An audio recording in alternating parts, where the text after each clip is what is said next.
Thanks, everyone. A couple of housekeeping items that I just wanted to do before we get going. First off, I'm not sure where Maureen went. I don't see her here, but Maureen said she was a little bit concerned about getting up and talking in front of people, and clearly she's conquered that, because that was a fabulous presentation. The other one I want to do is give a big shout out to all of the presentations that we had yesterday. There was a lot of exciting new stuff. We can see how much change is coming in the industry. There's a lot of, I'm sure, neurons firing in terms of how we can build that into our organization and start to incorporate some of these changes. So change is an interesting word. We've talked about, there was a number of mentions in the presentations yesterday about how it's hard to do in the organization. What do you need to do to be able to get it? How much CEO sponsorship do you get? What's the role of the middle management? That's a great question. How do we deal with this? So before we move much further into the presentation, I just want to take you back a little bit, because change has been around for a long time. And some of us have been in the industry for quite a while now. I started almost 30 years ago with Dow Chemical, and then rotated through to Bentley Systems. We've got some of the Bentley folks here in the room and I joined Siemens about 6 years ago. But if you're old enough to remember the flight simulator that was built into XL5, right? Back when programming was super cool and you could get away with some of this stuff. You might have seen this book. So I'd like to get an indication from the audience. Who remembers this book? Has anybody read that thing? Quite a few. I think it's about 25% in terms of the audience. So this is a great book that, when I was preparing for the presentation and thinking about, looking at the agendas, thinking about what's going to be talked about, because we talk about this every single day inside of our organization, there's just an awful lot of cheese being moved these days. And if you haven't read this book, you really should. It's a very quick read. It's about 110 pages. You can read it on a flight, depending on which hub you're flying into. And the story is basically about a big commune of mice. And life is good for the mice. They wake up every day, they come out of their homes, they go into the center of the village, there's a giant pile of cheese, they eat all the cheese they can handle, and at the end of the day they go back into their homes and life is good. And that cycle repeats itself day after day after day, year after year after year, and then one day they come out of their homes in the morning, ready for breakfast, and the cheese is gone. Holy cow. So the group splits, I don't want to give the story away here, but the group splits into two factions. You've got half of it that says, cheese is gone, cheese has always been here, cheese is going to come back, we're going to wait for the cheese, right? And I won't give it away in terms of what happens to those folks. You've got the other half of the group that says, cheese is gone, got to have cheese, better go find new cheese. And they strike off on an adventure to go find new cheese. And to this day, particularly when I'm getting administrative emails in terms of things that I need to do or courses I need to take, or I'm sure your organizations don't have any of that, and my cheese gets moved, I always ask myself, all right, so by behaving the way that I'm about to, am I saying that I'm going to wait for the cheese to come back, or do I really need to think about what I need to do to go find the new cheese? And after you've read that little book, you will never look at change the same way. So, as we get into the discussions on more about digital transformation, the discussions we've had for the last day and a half, it's always good to remind ourselves that, in this day and age, we know the cheese is going to get moved. It's going to get moved. It's not going to be where it used to be, but we can probably figure out where it went, and we can probably figure out where the new cheese went, where new cheese is going to be. So I'd strongly recommend folks, especially if you're kicking off a major digitalization project, and we've used this, we've brought in boxes of these things and give them out to people, say, before we start this implementation, why don't you read this, right? Because it'll take you about 3 hours, okay? I'm Canadian, it'll take about 3 hours to read this book, and it will change the way that you look at change. So what we're going to talk about today, I'm just going to tell you a little bit about the organization for the purposes of framing the conversation. First off, Siemens, everybody knows, big, large company, 371,000 people. And I don't tell you that to puff out my chest. What I tell you that is we got a big pile of cheese. And sometimes when it moves, man, does it get complicated, right? So in terms of change management issues, we could write a book on this. Probably wouldn't be as good as that last one. But my colleague sitting at the front here, Kenny Fry, spoke at the Hyatt Tech Leadership Conference about 18 months ago on organizational change management. This is something we take very, very seriously at Siemens. And we've really evolved our business model in the last 10 years to incorporate some of the topics that we're going to be talking about. We do three major things. Our entire business model is built around three strategies. Electrification, we generate power, or we produce the equipment that generates power. We do automation, and we do digitalization. The reason I say that, I'm going to come back to that later. Digitalization is one of three things that we do. And you'll see this again and again and again from our CEO over in Germany all the way down through our various structure. The reason I thought that this discussion would be interesting is that we have a different perspective at Siemens. It's not better, it's not worse, it's just broader. Because if you think about Siemens, we are an equipment OEM. That's how most people think of us. Okay, if you ask people about Siemens, they sometimes still think we make cell phones. We don't. Sometimes they think we make trains, turbines, those types of things. We are also an EPC on our projects. We do major projects, and we partner with a lot of organizations probably in this room on major projects. And we're also an owner-operator. We own facilities. So through the topics discussed over the last day and a half, we live all of this internally. So the message, the role that I'm going to play today is really more Siemens the customer. So I'm going to take a step back and talk a little bit about what I do as the 25-cent title Global Director of Energy and Utility Solutions. I really sit on a two-way mirror. About 75% of my time is spent looking inside the organization. My group, Industry Solutions, we kind of think of us as the kind of a digital strategy group, and I'm in the energy utilities group. Group is to basically look over the horizon and understand what's coming at us over the next 2, 3, 4, 5 years, and how is that going to impact our customers internally, one of which Siemens is a very, very large customer. As the Microsoft folks say, we absolutely eat our own dog food at Siemens. We're the second or third largest consumer of our clients. And then we also have to look at our external clients because we bring a lot of capabilities to the marketplace. People don't really think of us as a software company per se. We're actually a top 10 software company around the world. So we live this stuff every day as we bring this to our group. So the organization, it's really old, it's really big, that creates lots of challenges, but it also creates opportunities.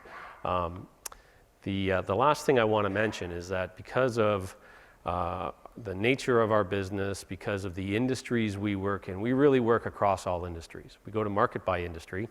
I'm energy and utilities, but we also have equal functions doing aerospace and defense and automotive and shipbuilding and high-tech electronics and consumer products and marine and yada, yada, yada. The reason that's relevant is that it does give us, and by default, everybody that we work with inside and outside the organization, the opportunity to learn from other industries. And 5 years ago, if you had this discussion in the energy industry, I live up in Calgary, Alberta, so I work a lot in oil and gas. Everybody says oil and gas, everybody's in a race to be second. Nobody wants to be first. If you started talking about capabilities from industries like aerospace and defense, for example, or automobiles, people turned out. And then the new normal arrived about 3 years ago, and the price of crude oil came crashing down and had an impact on the capital project markets that we've all lived, right? Competition became fiercer. We're going to talk about that in a minute. But for the first time ever, I remember being in the office of a major engineering company, and they asked me, what is it that they said specifically, what is it that Boeing does to solve this problem? Why doesn't Rolls-Royce have these problems? I knew the answer because we were both in those accounts, but what made a difference to me is that it was the first time ever that I'd had somebody in this space consciously ask, what is it that's happening in aerospace? So the times have absolutely changed. And for everybody in the room and all of our organizations that are pursuing different avenues to do things differently, to stay competitive, we're absolutely going to look for the cheese. Right, so we know which group we're going to be in. Brian Penne with Autodesk did a great job yesterday talking through kind of the historical perspective. So I'm not going to belabor this point, but we are in a new revolution of digitalization. The first industrial revolution started, 150 odd years, 200 years ago, 250 odd years ago, and the disruptive technology was steam, right? So we don't really think of steam as a disruptive technology today, but back in those days, this was crazy stuff in terms of what you'd be able to do. Fast forward into around 1800s, turn of the century, by combining electricity now and the division of labor, the assembly line, we were able to get a lot more specific, and economic output really tipped up, made a huge difference. Fast forward again into late 1940s, early 1950s. Now we're into the age of computerization, where now we're starting to bring electronic output, IT, a lot of forces coming together. And the pace of economic activity was really picking up. And there's a lot of reasons, but technology was absolutely one of them. So think about back then, back then, how many industries were being disrupted, right? How much cheese was getting moved in those days? This Buck Rogers stuff called computerization is changing my world. At the same time, there was a paradox emerging, and I'm not sure if anybody's heard of the person on the slide here, Dr. Robert Solow. Can I have a show of hands if anybody has heard of Dr. Solow? There's one, couple of sharp folks. If you go on to Google, Wikipedia, you'll find the Solow paradox, right? So here we are in 1987, Nobel Prize winner saying, you can see computer age everywhere, but in the productivity statistics. So for any of us that have had to go through the challenges of building the business case for a software investment, it's hard. It's really hard to quantify some of the things that we need to build that business case. And I can tell you inside our organization, just like probably in your organizations, if you want to do anything, you have to have a business case. We're a really tough customer. So it took about 10, 12 years, but the Solow productivity paradox was solved. So you'll see that in the literature, but it's a really interesting read on some change management issues that were turning up regarding IT investments that we then got passed. So you could have a discussion on its own. So suffice to say, we are now in the fourth industrial revolution. It has different names. In Europe, you probably heard Industry 4.0. Very, very robust and mature focus inside of Europe in terms of how do we make intelligent facilities, how do we make intelligent plants. So it is absolutely coming. Unfortunately, it's coming at a time where we have a number of other megatrends impacting our society. We've got the impact of demographic changes, right? What's happening with the cities? That's impacting how we hire. That's impacting how we architect cities. Cities are interesting because within cities, you have plants, and you have civil engineering assets, and you have buildings, and you have geospatial requirements. The information challenges of a digital city are daunting. And that's something that we're going to need to grapple with. At the same time, with urbanization, we've got more people moving into them. So the infrastructure has to run better, especially as we've seen in recent news. We've got climate change, which is going to change a number of things. We've got globalization, right, which while that was on the increase while we hit the new normal, right? So a lot of these things layered on top of each other. And then we've got digital transformation happening at the same time. So if everybody in the room is feeling like, what happened to the cheese? You're not alone. All of society is going through this right now. But in terms of the work that we do, digital transformation is having a greater impact on our organizations than just about anything, but just about everything. And as we say at Siemens, digitalization changes everything. And we saw yesterday, there's so many cool ways to apply it, right? And we've got the younger generations that we're actively trying to recruit into our firms, bringing great new ideas. There's just so much stuff happening. It's a great time to be in business. And I'm sure everybody in the room has at one point said, especially if you're getting a little long in the tooth like me, can you imagine if you're starting over right now? I remember when I went into the Dow Chemical office in May of 1989, they had this thing called a fax machine. It was the coolest thing. You could put a piece of paper in over here, and it came out over here. So even in my life, I've seen an entire evolution of technology just gone. So it's a really exciting time. However, then we start seeing statistics like this. Not everybody's going to survive. You've probably seen this before. This is the report that came out of Accenture. Digital is the main reason for just over half of the companies on the Fortune 500 have disappeared since the year 2000. Well, that's not good, right? This was supposed to help us, not to hurt us, right? In The Innovator's Dilemma, another popular book that you've probably seen, the very management practices that have allowed companies to become industry leaders also make it extremely difficult for them to develop the disruptive technologies that ultimately steal away their markets. So this is serious stuff. There's a lot of things are going to happen. None of us want our organizations to fail. I actually had, in an earlier version of this slide, there's a bunch of other dire predictions from super respectable people. So how do we make sure we stay above that? Because no company is too big to fail, right? No company is too big to take damage. You know, in the papers today, crazy stuff going on at Facebook, right? So, you know, rock solid organizations today can be under threat tomorrow, especially with social media being what it is and the rate of change. So in addition to digitalization trying to help me, but could also be a threat, you know, we've got that new normal that we talked about. I don't know what the new normal is. If you want to have some fun, go into Google and look at new normal in oil, right? And you'll get, you know, 200 is the new normal. Peak oil is the new normal. Oil's going to 15. You know, we seem to have stabilized now at what, 55 or 60 bucks or something like that. But the new normal is whatever the new normal is going to be. So we've got to try to handle that. Thankfully, we're off the bottom. And I'm from Calgary, so if we could just please get a pipeline or two, you know, things might be a little bit easier.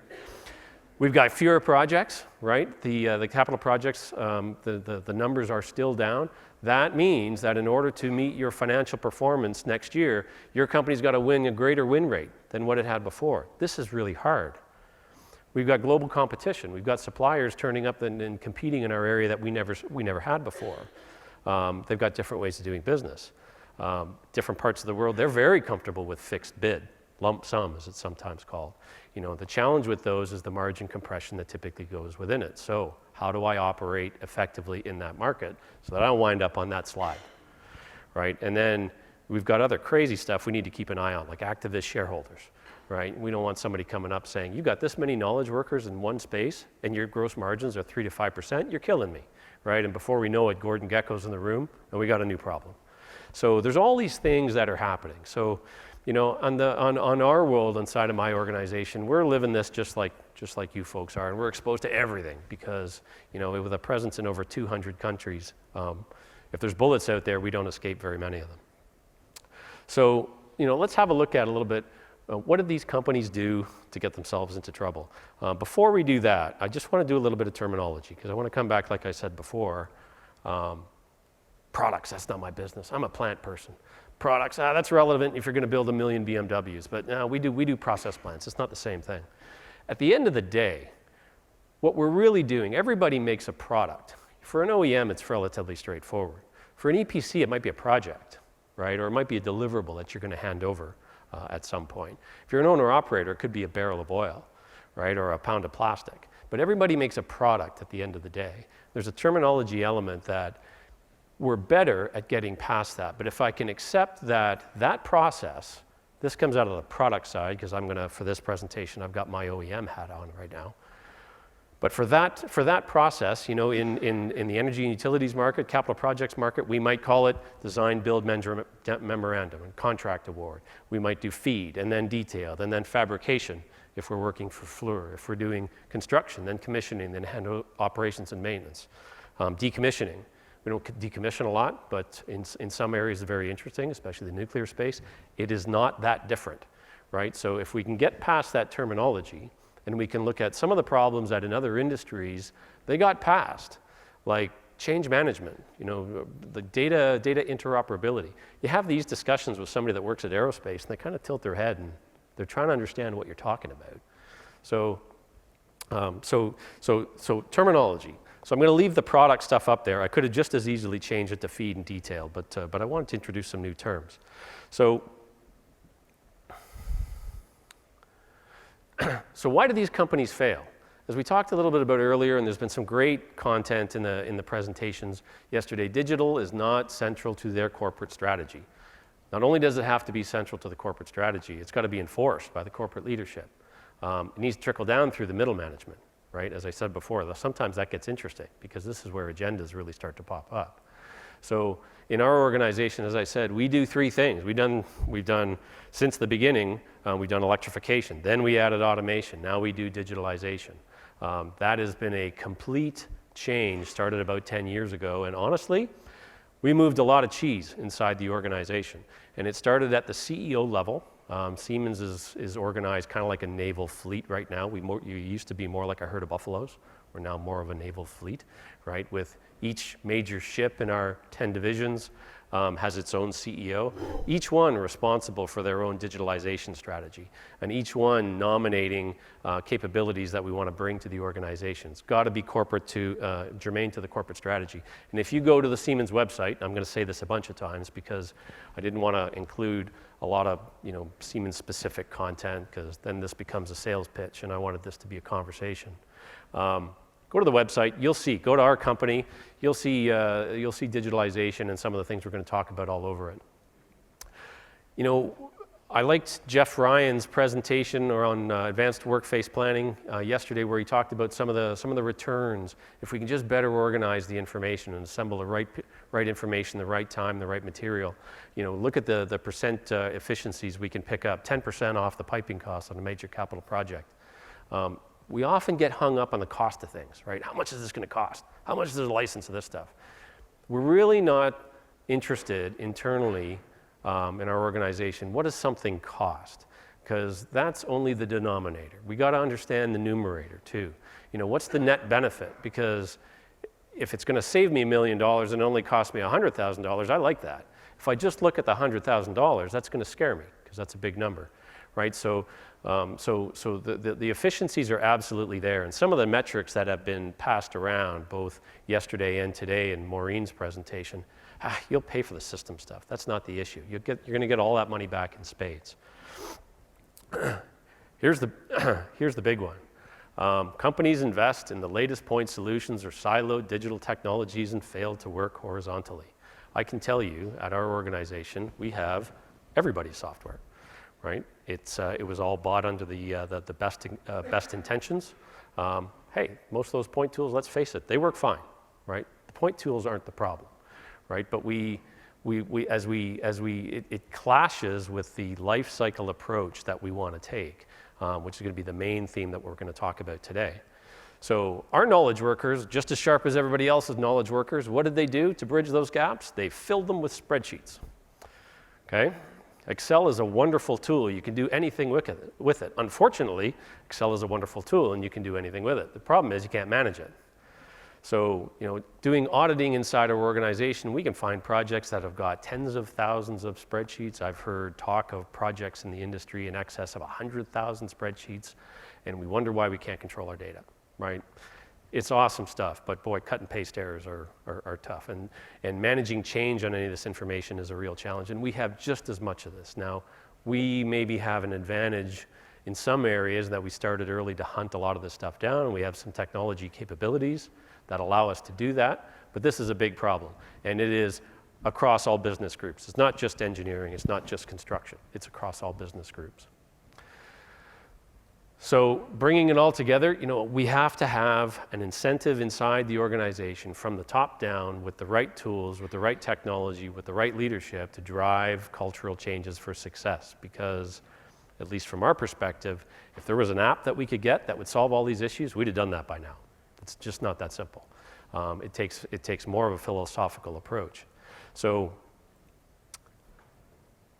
ideation came up this morning, which I like. Again, here's our value chain in terms of the product evolution or the project evolution or the plant evolution, call it what you want. At the end of the day, it comes down to an idea that somebody has, ideation. We've got to make it real, realization, then we've got to use it as efficiently as we can. Three big things. So I told you 3 words that exist in our company: electrification, automation, digitalization. These are the other 3 words. If you know these 6 words, you probably figured out a lot of how we behave. So what I want to talk today, the majority of the talk is going to be the ability to weave a common digital thread throughout this process. So again, inside our organization, we are an OEM, we are an EPC, we are an owner-operator, we are a technology provider. And we can absolutely see that thread that starts with the OEM, passing through EPCs onto projects, equipment's getting specified on projects, flowing through an owner-operator who needs something to perform and needs something to be optimized and needs to be reliable. There's absolutely, philosophically and technically, a need to be able to enable that communication through the value chain. If we can do that, and this is what we've focused on internally, is a life cycle approach to the way we manage our information for projects, plants, and products, we can compress that project schedule. So there's a lot of low-hanging fruit out there in the world on the digitalization tree. The one that we want to focus on, because it solves such a big problem, it solves the problem of the silos, is how do I drive these together? Because if I can compress that innovation life cycle, I can continue to innovate better, innovate faster, and continue to transform our business so that we don't wind up on that slide and in that 50% one day, because we don't want to do that. So I want to talk a little bit about, from the perspective of one of our business units in the energy space.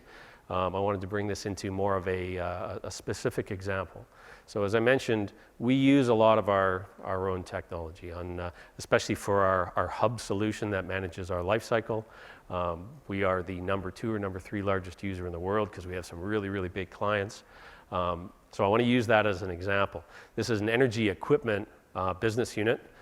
So it makes gas turbines, it makes switchgear, it makes compressors, happens in these types of space. In this particular business unit, we've got 50 sites spread all around the world. So we've got the concurrent engineering problem. We've got 11,000 employees. There's a lot of people that need access to the data. How do we get it? So this business has a number of challenges, just like I'm sure most of your business. Competition is going up. As it relates to energy equipment, there are some super smart companies out there that are doing really innovative things, and they have the critical mass to solve these problems if they put their mind to it. This business unit has globally distributed workforce, as we talked about. We have disconnected silos of information, of incompatible software, because we were just beginning. This is a couple of years ago now. Spreadsheet integration, it's a great tool. It's the duct tape of the business unit. Leveraging global workspace to access their data. That sounds important, but really in the spirit of innovation, and I like the last talk about how do we cross-pollinate our organizations with good ideas that can percolate up from anywhere. If we can make those 11,000 employees aware of what are the best practices and what are the good ideas happening at other locations, because we got over 50 sites, then we can have innovation on top of innovation on top of innovation, right? So that's what we want to catalyze inside of the organization. So with digital transformation comes security risks. So we're a massive target from a cybersecurity standpoint. The number of hack attempts we have a day would probably shock the heck out of you. So IP security is an issue for these folks. And the old challenge of how do we do the business case to justify an investment, measuring that impact on cost. What's the cost of quality? What's the cost of productivity? This is really, really hard stuff, especially if your data is spread out all over the place. So the solution that we move towards, I want to talk about what we did here, then I'm going to take a step back and say, if we had to do it all again, because we will, I'll say outright, we are not done inside our organization in this transformation. We will never be done. We still have some parts of our organization that use more paper than anything else. So the use of multi-CAD and open standards, right? Like 15926, obviously. Different industries have different open standards that they've embraced, but I can tell you one of the core tenets, and we were talking about this just before the beginning of the session, at our organization, is embracing standards and making them open. We have a philosophy that if you make data open and accessible, you don't have to worry about selling licenses, right? There's no value in locking up your data, because that just ultimately hurts your client, and we are our own client. So we have a vested interest in making this open. The other challenge is that you've got different levels of maturity across industries. What's happening in aerospace and defense, for example, yeah, okay, they maybe look different than a plant, but an interoperability challenge is an interoperability challenge, right? What standards did they use? You know, why did they solve some of these problems many years ago and we still struggle with some of this? How much of it is applicable here? Not all of it. I'll be the first to say. Some of this stuff is not relevant, but some of it is. And up until a few years ago, we didn't look an awful lot at that. So, you know, ISO standards like or ISO 14306, you know, for JT, which stood for Jupiter Tessellation, right, is the manufacturing standard of interoperability for exchanging graphical information without sacrificing the IP. Because one of the problems that we're going to run into, and I've had this discussion at Siemens, because sometimes I move Siemens cheese, and sometimes I'm not that popular when I move to Siemens cheese, is I can ask our folks, so, you know, you buy a gas compressor from Siemens. You know, you bought this giant long lead item. What's the information we give the client at the end of the day? Well, okay, so what's in the contract? What do they put in the contract? Very important point. You know, if you need something, put it in the contract. What do they put in the contract? Oh, they needed PDFs. Maybe they needed an AutoCAD drawing, right? Why couldn't they use a data standard that allowed the consumer of that information? Maybe there's an intermediary that's like Fluor, for example, that needs to take that very, very complex piece of machinery and then represent it as a block on an AutoCAD diagram, right? So, you know, so I'm going to call this a pump, and we're going to call this block P101. The EPC ultimately has to hand that data back to the owner-operator. They have to try to hook it up to their supply chain. So here we are as the owner-operator. We understand what went into that. What are all the moving parts? We call that a bill of material. You can bet that in this industry, they're absolutely very capable of supplying more granular information because they design the tools that all interoperate. If the same tools are used in automotive, for example, to exchange better quality information, why can't we use them here? $1 million question. That's when things get kind of uncomfortable with some of our products group, but we need to keep improving what we do. I'll get off my soapbox on that part. So, one of the things that we've done when we're looking at these different sites, you know, you'll come in, they're going to have all the different point solutions. We don't rip and replace, right? Rip and replace doesn't get you anywhere. Everybody knows what the software world is like. I give you a new tool today, you hate it because I just moved your cheese. I come back in 5 years and try to take it away from you. Now you're mad at me because you're taking away the one tool that's been saving my life every day. So it's, you know, there's a paradox there that we seem to have to get past. So what we did in this organization, because again, we're focused on the backbone. We're focused on connecting up the tools. We don't want to replace the output of those authoring tools. What we want to, replace the source of those authoring tools. What we want to do is help the business you better manage the output of those authoring tools. So the less you have to change, the less the cheese gets moved, right? So, you know, that kind of surprises people because, you know, they often think, all right, you've got all this functionality, you can come in and just replace everything. Yeah, but often you're talking about a Honda minivan versus a Toyota minivan. They both work fine, right? We can draw circles and lines fine now, as long as the client, internal or external, is got the functionality they need. Don't change it. Where we run into problems is when we can't connect to that tool, which comes back to the open data format, the openness perspective versus closed data files. You know, closed software, we don't like that at Siemens because it doesn't allow us to connect to the life cycle. And one of our key advantages has been, you know, over the last, honestly, couple of decades, is this life cycle approach to everything that we do. Data stored locally but leveraged globally. So when we did this, the cloud was still coming up to speed. You know, our tools now, we're working on the certification to put them up on AWS and put them up on Azure, et cetera. That's happening. But at the end of the day, you know, if you look at complex projects coming out of other industries, you know, aerospace and defense projects are a great example. You might have a project that's got 700 contributors to that information, syncing a terabyte of data every 24 hours. And they've been doing that for 15 years, right? So we can get the information now to where people need to go. The cloud's going to do a bunch of things for us, but it doesn't inhibit information getting to where it needs to go at a level of performance that is not the problem. So again, some of these problems have been solved. So we struggle sometimes with model sizes in capital projects. Let's look to the left and the right and see what we could apply. Standardizing management of change workflows. You know, I'm sure everybody's on top of that. You know, figure out what they are, automate those change workflows, try to get rid of the repeatable tasks, because knowledge workers are scarce and they're getting scarcer. We want them working productively. Integrating engineering and manufacturing information where it makes sense with the ERP systems. I'm told we have one of the largest SAP systems in the world. I tend to believe it. I also know we have one of the largest Lifecycle hubs within the marketplace.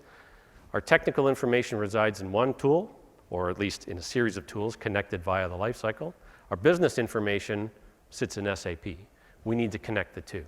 That shouldn't be that hard, right? So we wound up actually buying the company that did that, just because we saw that as such a critical enabler at our company in terms of being able to move nimbly between technical information, business information, but also be able to report across the enterprise, because we have a lot of shareholders and they're really demanding. And then, of course, global design reuse leading to global innovations. As I mentioned before, great ideas happen all around the world. They're not just located, not limited to one office. So how do we synergize and how do we take advantage of that? So similar to what Maureen talked about, we really encourage innovation. We have at Siemens courses available that many of us have to take as part of our development on patenting, right? What is the patent process for patenting innovations that you as a young knowledge worker have come up with? We have a process where if those patents are approved, that the engineers, the scientists, our professionals that come up with those share with Siemens in the development of that. So there's a lot of things that you can do to encourage that. So all of that was applied at this organization. So as I mentioned, we have many, many different business units spread across our division. We have many challenges that we're still working through. I view digital maturity as a set of goalposts, right? The average, the market, as we look out across it, has a standard distribution sitting between those goalposts. By and large, energy and utilities, remember as we said, in oil and gas, everybody's in a race to be second. We don't tend to be the fastest adopters of technology in the energy space. And some of the challenges that we've had, if we're working with an organization like this one, that when we started this process was not quite as far along in terms of their digital maturity, they were still very document driven. You can't go in and have a Star Trek conversation with folks that don't like Star Trek, right? You've got a psychological misalignment. So you've really got to tailor the conversation such that it's consumable by folks that, if they'd have wanted to change, they'd have changed by now, right? They were comfortable staying in their position, staying with the capabilities that they have because they worked for them by and large. So I think it's really important to think about the psychology of the group that you're dealing with. And by and large, in energy and utilities, you're probably dealing with the late adopters, right? There's always visionaries, there's early adopters, but more often than not, we're a little bit behind the curve in this industry, not to belabor some of the discussions, the reports we've seen around construction, et cetera. So key takeaways beyond the plant that we were talking about or the business unit that we were talking about, as I like to say, integrated and imitated spreadsheets. There's a reason why I put that there, because the hub that we use, one of the key capabilities that has really helped our users is we have Microsoft Office fully integrated into the tool. And I don't mean I click this button and poof, window pops up and up comes Office 365. I mean it's in there. It's built into the hub. It's on our ribbon. So one of the things that we did with when we run into these situations where we've got just myriads of spreadsheets and we've got to start cleaning some of that up, is first off, you don't replace all of them. Some of them are really good reports that have a tremendous amount of value that have evolved over decades in some case. So if we've got the ability to manage that information internally, we can take that Excel spreadsheet through what we call Excel Live integration. We can bring that in. We could always manage the spreadsheet inside of our hub. We can always add it to an object. That's not hard to do.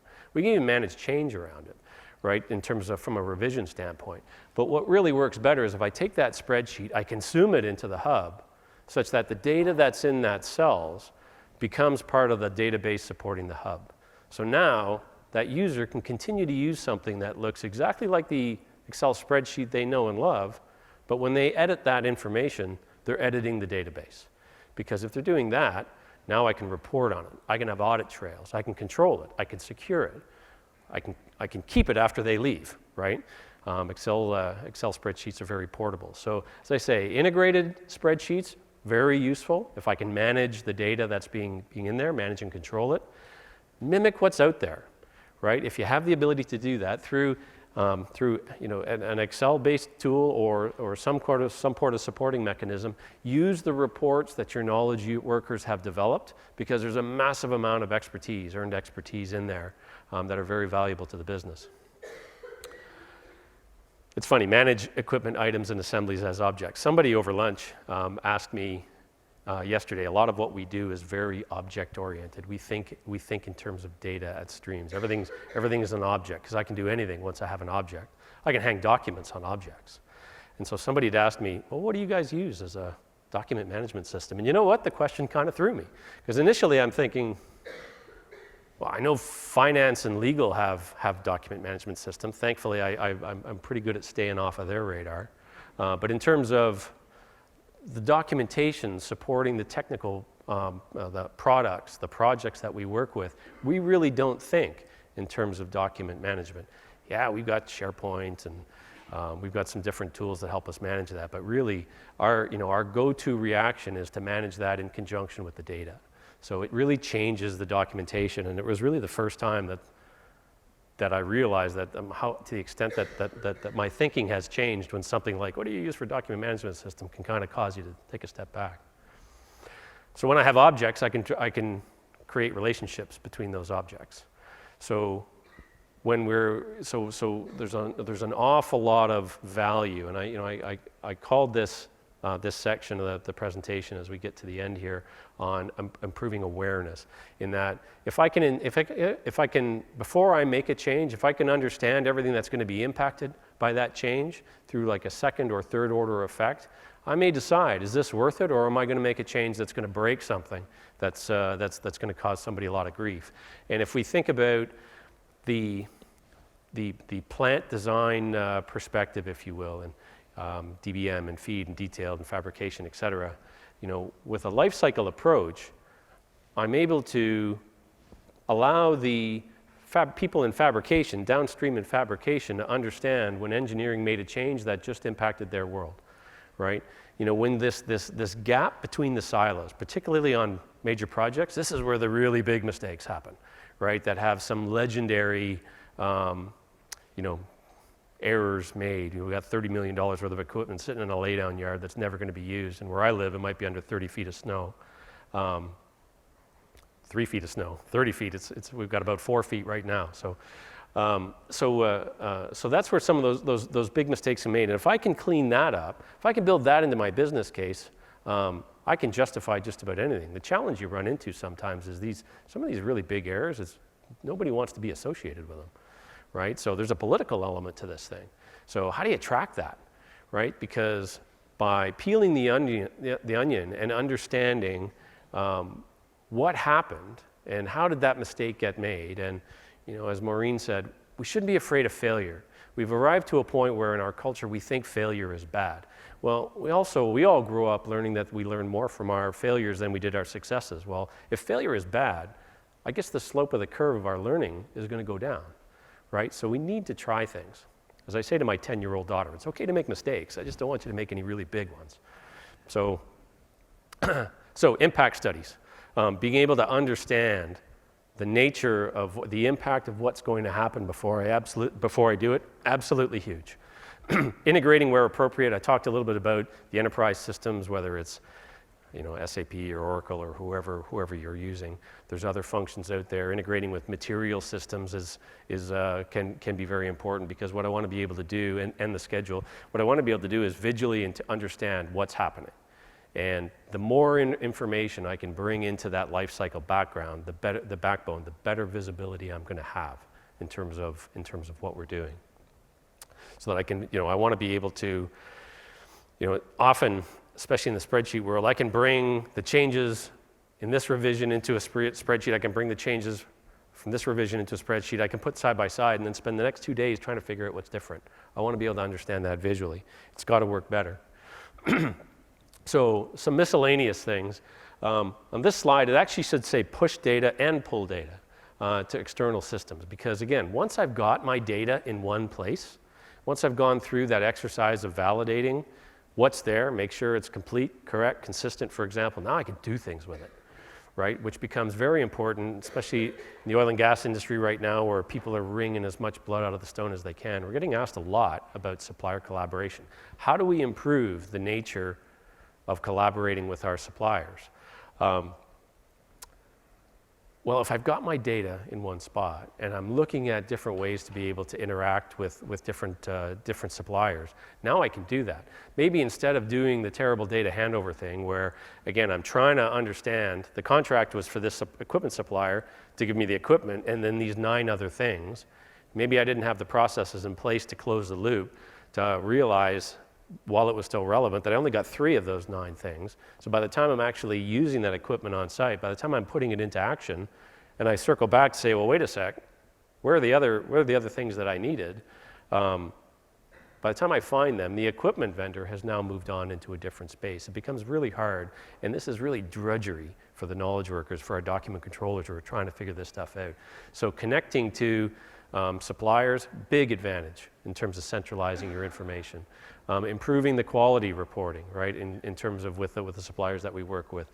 Complying with regulatory bodies. How do we meet those requirements? How do we make that easier? There's some of these things, this is what Robert Solo was drilling into. I don't see, it's hard to measure the value in doing these things better. These days, you know, we all know compliance has a real downside if you don't do that well. Providing mobility requirements, particularly in the field. This is still one we're working on, honestly, especially in construction projects where I need to have the data. I need my engineering data associated with everything else that I need if I'm in construction, but I'm disconnected from the internet. It's all easy as long as I can get to the internet. But in disconnected mode, this becomes a real challenge. The other thing that is challenging, again, when we're dealing with a lot of data like this, is producing an interface that's not ugly as sin. Right? So we can move to HTML5 now. So we've got past any device, any operating system. But we need to have an interface that honestly, that graduating engineer wants to come and work with. They're going to be a little bit down if we tell them all the great things that are happening that they're going to be involved in, and then they bring up a green screen or something that's really, really ugly. And then finally, automating repeatable processes. So again, moving into the world of digitalization, as Maureen said, I'm challenged with my inbox now, right? That thing fills up very, very quickly. How can I use better processes to remove paper, to remove email, all the stuff I don't need to see, so I can focus on what we do need to see?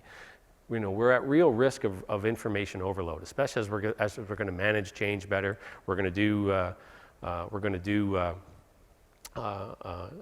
lot of things that we've talked about here. We're going to run into challenges if we don't find a way to streamline the information that's reaching fewer and fewer employees.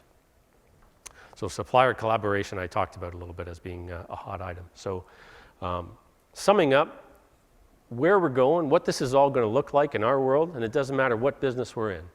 We're going to start with a virtual product, or it's going to be a project, or it's going to be a plan. And we call that the digital twin. Everybody's used to that information now. It's a checkbox. You got to have one of those. And we're going to look at the production side. We haven't done as much on that. Again, manufacturing. If you want to look at a hyper-competitive business, see what automotive, see what aerospace, see what shipbuilding did to digitally design their fabrication facilities, their assembly lines, their construction lines, simulate them to make sure they work as best as they can under stressful conditions, under strained conditions.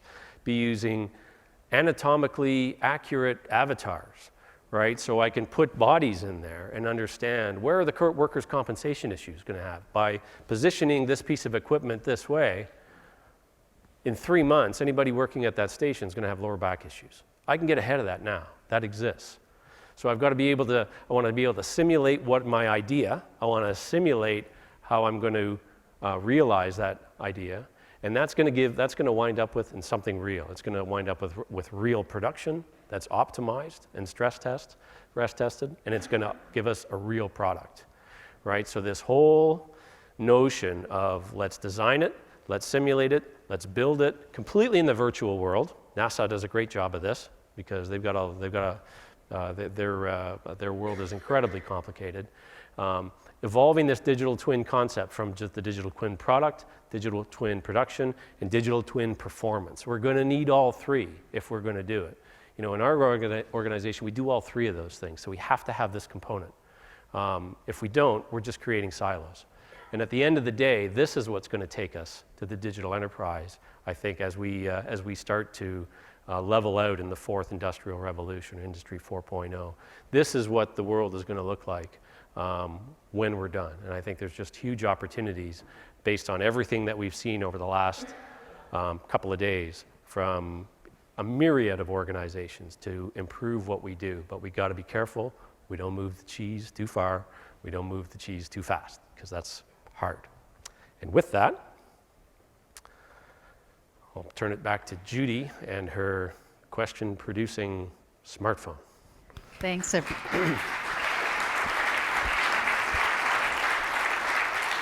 So now we'll find out if they're tired and we're dealing with apathy, or whether they've saved all the tomatoes. Well, they definitely get going in the morning and then they tail off. I have to say that. It's not easy speaking last. Submit these questions, right? So first of all, I love the digital twin concept in more places than just physical. I mean, I think that's really powerful. Can you describe a little bit how, if you've had a chance to really implement that, and how people have responded to that? Particularly, you're simulating their work practices, you're simulating their use of data, you're simulating some things that we don't normally think of as being simulatable. You know, design optimization is a very interesting area right now, because everybody knows what computer-aided engineering is and the advanced simulation tools, whether you're dealing with 1D physics or computational fluid dynamics. By improving the designs of tools and products, now we're able to do things with, say, additive manufacturing or 3D printing. We're able to produce things now that we never used to be able to do. And some of those same tools, we can point at work processes now. So if we've got the ability to take designs that we've traditionally produced, rigorously specify the requirements in terms of what is the new performance level. In this case, it's a product, but I'm going to switch to a work group in a second. If we have the ability to define, this is what I need this thing to do. These are the constraints. Engineering is always about managing to constraints. And then allow design optimization tools. We make one, it's called HEEDS. There's others out there. To be able to take all known information and combine it using mathematical algorithms. So now we're outside of the world of physics into the world of mathematics, and remove that human bias to come up with outcomes that just never occurred to us. So instead of coming into a simulation situation where I kind of know how this thing's going to work because I've been working with this in this area for years and years and years, and coming up with 6 new variations, I can use things like design and process optimization to be able to come up with 300 things that I just never thought of. Right? And then maybe we never thought of them because they weren't manufacturable, they weren't machinable. Well, now I can print them. Right? So that's big. So if I can take that same capability and point it at spreadsheets, right? And as we were talking to Alan Johnson here before the session on different standards all have, so many of them are spreadsheet based, and they come from different industries. You know, one of the things I want to challenge our team on is, well, let's have a look at those. Let's run some design optimization on that. We do that out of, there's a group up near the University of Michigan that's just fabulous at this, and I think we should pose that question. Because by removing that human bias, we're going to come up with answers we just never thought of. That's where things get really exciting, I think. Okay, now, again, one of the things that we're all going to be dealing with, whether we realize it or not, is mathematicians. Oh boy. Do you employ any yet, and are you planning to? Oh yeah. How many do you have? I don't know the breakdown by discipline on mathematicians. I'll take a step back, and we call them maybe data scientists. We've got an awful lot of those folks. I do know at last count, in our R&D group, now this is across the organization, we had 38,500 people in our R&D suite, all technical people. Okay. So your question is how many How many of them took data math? scientists? Probably quite a few. Yeah. The data scientists, I don't know the number of late, but I can tell you with our MindSphere initiative, which is our Internet of Things, a platform that we're building. One of the things I didn't say in the presentation is that we have a saying at Siemens, we call ourselves late but great. We're often not a flashy company. If anything, maybe we don't tell our story as much as we should. We're not normally the company that comes to the market with the shiniest thing and the best messaging and the biggest PowerPoints and all that stuff.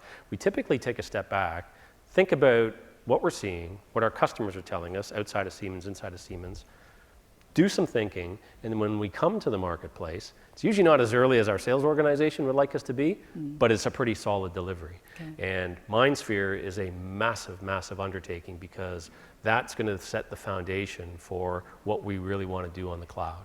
And that platform, in spirit of openness that we talked about, we are going to open that up to, think of the iTunes store where other suppliers and our competitors can put applications for asset performance management, if that's what we're talking about, put it up there. So that open architecture that is on its third release now, which means it's starting to get to be really good. Right.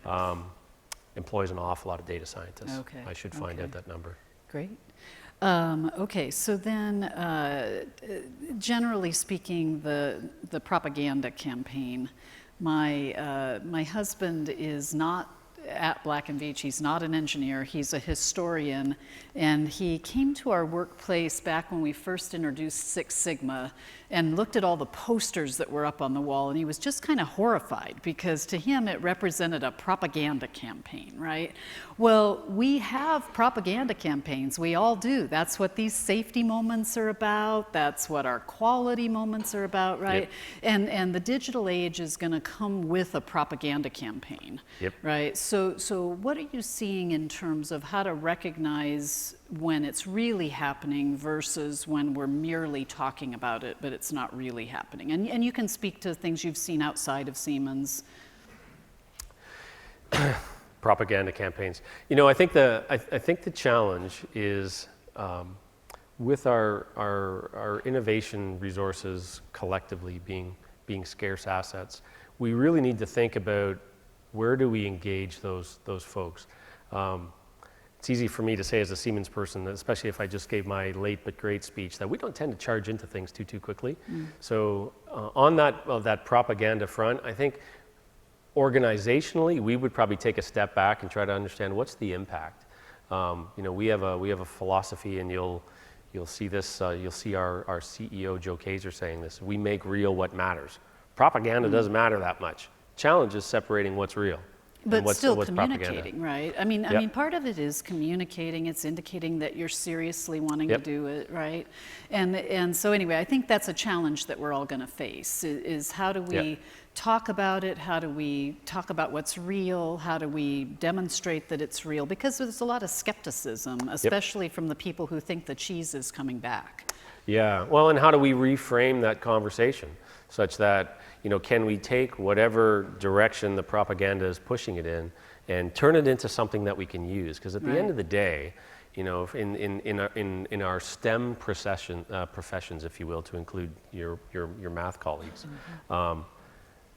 we absolutely need to move the needle for society. We have a concept at Siemens called business to society, right? Where, and again, you can see this stuff up on our website if you're interested, but, you know, society has an awful lot of challenges right now. Some of them are real. Some of them look kind of real, but they're really propaganda in disguise. You know, we really need to step back and understand, where do we engage? Because, you know, if we had limited science, technology, engineering, and math resources in our industries, hey, we could have an answer for all this stuff. But how do we take a step back? How do we reframe the conversation and then focus on the real issue? All right. And that's not easy. I'm not trying to minimize it at all. Well, thank you so much. Let's give John another round of applause. Okay. Thanks, Judy. Thank you.